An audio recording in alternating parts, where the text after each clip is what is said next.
Saudara Polres Simelu berhasil mengungkap kasus penggelapan jabatan yang dilakukan oleh 4 oknum pegawai PLN Rayon Sinabang, Kabupaten Simelu.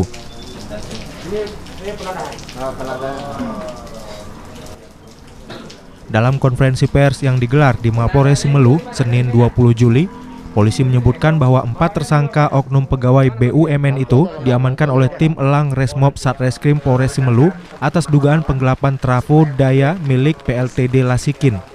Trafo daya dijual kepada penadah seharga 20 juta dan dari hasil penjualannya dibagi rata masing-masing mendapat 5 juta. Pelaku ditangkap oleh tim Elang Resmob Reskrim yang dipimpin langsung oleh Kasat Reskrim pada 18 Juli 2020 sekitar pukul 18.45 di Desa Suakbuluh ketika dalam perjalanan ke arah kota Sinabang.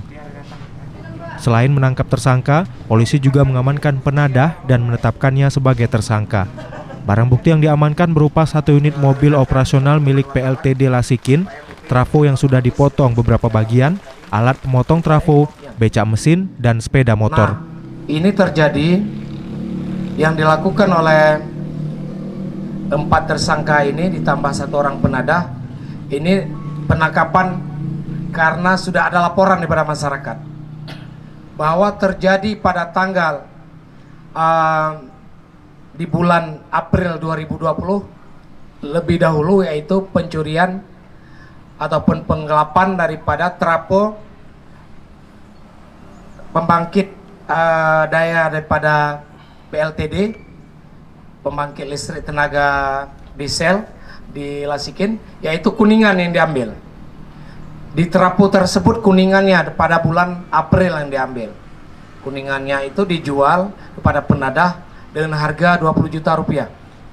Dengan harga 20 juta rupiah, mereka membagi-bagikan duitnya 55 juta masing-masing mendapat bagiannya.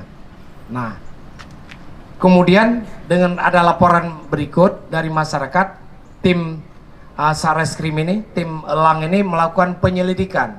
Nah, ini barang bukti sini Pak Kasar. Jadi ini barang bukti trafo, casingnya nih ya, casingnya sudah dipotong menjadi 4 bagian, 1, 2, 3, 4. Untuk kakinya itu ada di sana kakinya. Jadi casing trafo ini yang tadinya utuh dipotong 4 bagian menggunakan alat las. Ada mudahkan Bang? Dari Sinabang, Sari Mulyasno, Serambi On TV.